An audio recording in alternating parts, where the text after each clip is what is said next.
Comment peut-on rentrer dans un tube pareil? Bonjour, chers francophones, je suis le bonimenteur français. Je suis ici pour vous parler du cinéma français de A à Z. Dites-moi, vous n'êtes pas trop claustrophobe? Parce que ça va être le sujet de la vidéo et surtout, il va y avoir beaucoup de gros plans, comme ça. Donc... Méandre de Mathieu Turi. Mathieu Turi a tout d'abord commencé sa carrière en tant qu'assistant réalisateur où il a travaillé pour... Alors accrochez-vous bien. Inglourious Basterds, G.I. Joe, Les Schtroumpfs 2, pourquoi Sherlock Holmes 2, Lucie, Au-delà. Il y en a encore, mais j'ai mis l'essentiel. Et en travaillant pour ces films, ça lui a permis d'avoir assez d'expérience pour pouvoir réaliser son premier court-métrage, Son of Chaos, qui nous présente un monde post-apocalyptique où il n'y a plus d'oxygène. Déjà, on voit qu'il essaye de mettre dans ses œuvres de l'humain dans un monde déshumanisé. Le style est déjà là. Et après avoir été premier assistant réel pour le film ABC of Death sur la partie de Xavier Jans, Oui, ce sera important pour comprendre la suite de sa carrière. et de s'être occupé d'une publicité qui donne le sourire,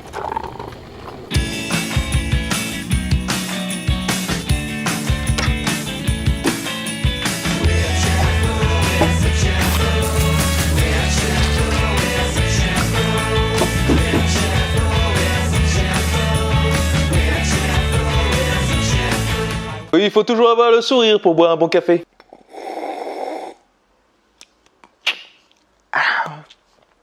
C'est délicieux. il travaillera ensuite sur un autre court-métrage en 2013, Broken, où il recevra le prix Indie Fest Award et Accolade Award, qui sont, il me semble, deux festivals sur les courts-métrages indépendants. Vous reconnaîtrez peut-être cette comédienne qui a joué dans cette web-série pas très intéressante et pas très connue, même si j'ai cru comprendre qu'il aura un film qui va sortir prochainement. Voyons, ça va jamais marcher.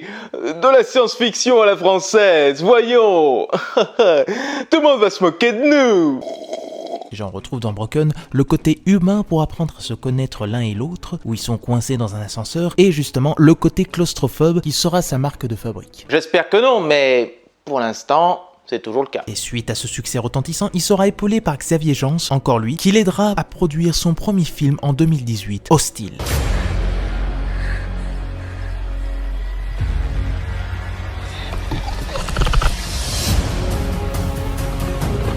The only thing I learned is life's a bitch. You think you've hit the ground, but you've just started to fall. And in the end, you only have one choice. Rise. Or die.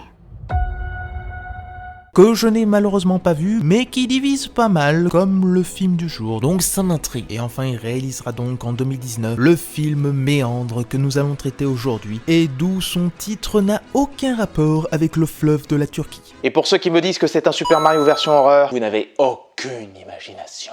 Donc, qu'est-ce que j'en ai pensé ? Je vois que les exploitants de salles commencent enfin à mettre des films d'horreur de genre français. Bien que je pense que d'ici quelques semaines, ils ne vont pas trop continuer. Pour moi, j'étais pas prêt devant Méandre qui met un peu de temps à démarrer, mais qui, à un point crucial, te tient en haleine tout du long pour qu'on soit happé par ce tube infranchissable. C'est un mauvais jeu de mauvaises. Il y a déjà plein de thèmes intéressants que j'ai listés, tellement Turi a des choses à dire. Peut-être un peu trop. Alors oui, on peut faire un parallèle au film Cube de Vincenzo Natali. Il y a ce même questionnement sur le lieu, ces épreuves qui évoluent dans la difficulté, et le but de l'équipe de trouver cette sortie infranchissable. Mais c'est tout. Turi va encore plus loin dans l'étrangeté de ce tube, avec les moyens qu'il a à sa disposition. Puis on suit un seul personnage, qui est déjà un personnage féminin, ce qui est rare, où c'est elle qui tient le film du début jusqu'à la fin. Et il n'y a donc pas un groupe qui travaille en équipe. Et puis le titre du film a quand même une certaine définition de l'œuvre, vu que méandre veut dire détour compliqué. Et ce chemin rempli d'embûches ne va pas nous emmener sur de la torture porn comme pourrait nous faire croire sa bande-annonce. Le frisson n'est pas tout le temps dans le gore,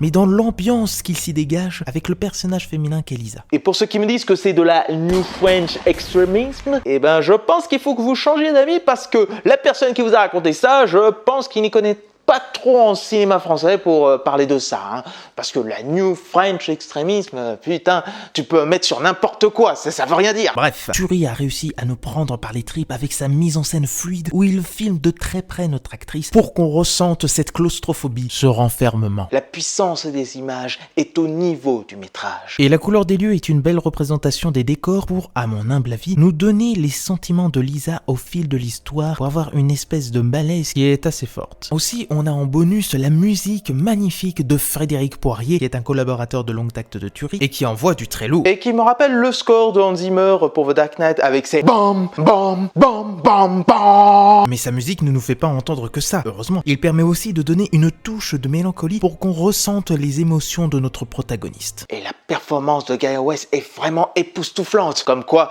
prendre une guerrière viking, ça donne toujours du tonus. D'ailleurs, son personnage est très bien développé et évolue tout du long du métrage en nous montrant un peu plus de ses tourments. Voilà une bonne écriture pour créer un personnage de femme forte. C'est vraiment un personnage rempli de remords qui, au fil des péripéties, devra les vaincre pour qu'elle ait enfin droit à une certaine rédemption. On a aussi le sujet de la lutte du viol qu'elle devra lutter pour voir ainsi évoluer. Avec ça et Promising Young Woman, ça en fait des films qui parlent de ce sujet-là. Bon, Alien, c'était ça. Oui, mais là, c'est plus la représentation d'un être humain normal qu'un monstre. Et oui, on reviendra sur les créatures du film parce que je crois que c'est l'une des choses qui a vachement divisé. Ensuite, la description de ce tube est un immense labyrinthe qui me fait penser à une expérience que l'on faisait sur les souris pour qu'elles retrouvent la sortie ou le fromage et qu'elles nous montrent son sens de l'orientation. Ou sinon, c'est une représentation des spermatozoïdes qui doivent rejoindre l'ovule pour créer l'embryon. C'est une autre signification, mais moins subtile. Et l'on voit que Turi est fan de jeux vidéo parce que tout le long du métrage, j'ai pensé à ces jeux où tu dois faire des allers-retours pour pouvoir avancer, où tu as des endroits où tu peux te reposer et te régénérer, où elle devra chercher des items pour pouvoir avancer, et ensuite son bracelet lumineux est un minuteur qui te prévient du temps qui te reste avant que ce soit la fin de la partie. En gros, c'est comme dans Hollow Knight. Bien que je pense qu'il a dû plus jouer à Metroid.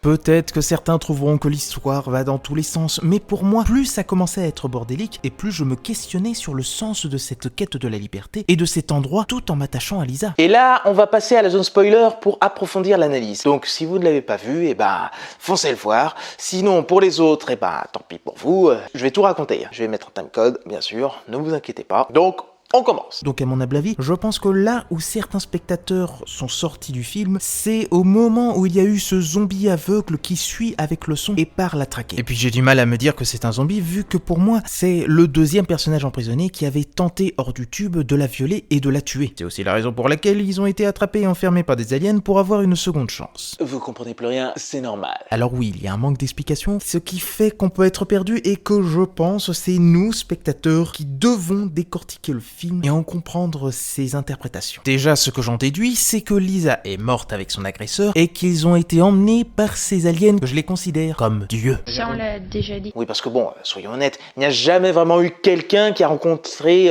Dieu pour décrire à quoi il ressemble. Donc, des aliens, pour moi, je dis, pourquoi pas? Et cette critique sur ces aliens me fait penser à ce qu'il y avait eu dans AI, Intelligence Artificielle de Steven Spielberg. Et ces dieux, oui parce qu'ils sont plusieurs, ont créé ce tube comme un purgatoire pour que ceux qui sont emprisonnés soient jugés pour rejoindre le paradis tout en comprenant ses erreurs, sinon ils deviendront des êtres sans âme, errant dans les ténèbres, comme ce fut le cas pour notre agresseur. Pour moi c'est lui parce que juste avant qu'on voit ce monstre, on voit cet homme qui se fait couper un bras par Lisa et ensuite carbonisé, et tout de suite après on retrouve ce monstre aveugle qui la pourchasse avec ce bras en moins. Ce n'est pas un hasard, ce tube te juge si tu es du côté du bien ou du côté du mal. Après, j'ai bien aimé les moments où elle se souvient de l'acte qu'elle a fait. Dans cet espace où n'est représenté que ses souvenirs, ce qui fait qu'on voit sa fille comme une fantôme, bien que ce n'est pas complètement dit. Et c'est à partir de là où je me suis dit que, quand même... Tu pousses le bouchon un peu trop loin, Maurice. Pour moi, chaque apparition de l'enfant casse un poil le rythme. J'aurais préféré qu'elle soit juste une illusion de Lisa pour l'aider à surmonter les épreuves. Plein de thèmes me viennent et j'aurais peut-être besoin de le revoir pour en être sûr. Mais voilà, si on enlève un scénario qui peut être incompréhensible pour certains, je peux le comprendre.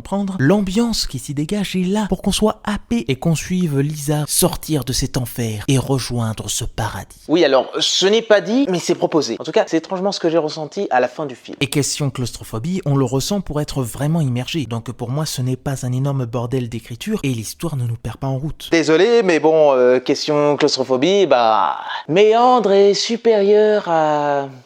Oxygène. Et si on me parle de Buried, alors là, c'est encore plus haut, c'est C'est le niveau de la claustrophobie. Donc ce film n'est pas qu'une simple repompe de cubes, et Tuerie ne nous emmène pas systématiquement dans l'horreur. Il y a des moments de grâce qui valent le détour. Peut-être que vous serez inerte à l'histoire, mais essayez d'aller voir un peu plus que ce que vous avez sous vos yeux. L'expérience n'en sera que plus belle. Sur ce, je vous dis à la prochaine et je bonimentionne les films que vous oubliez de mentionner.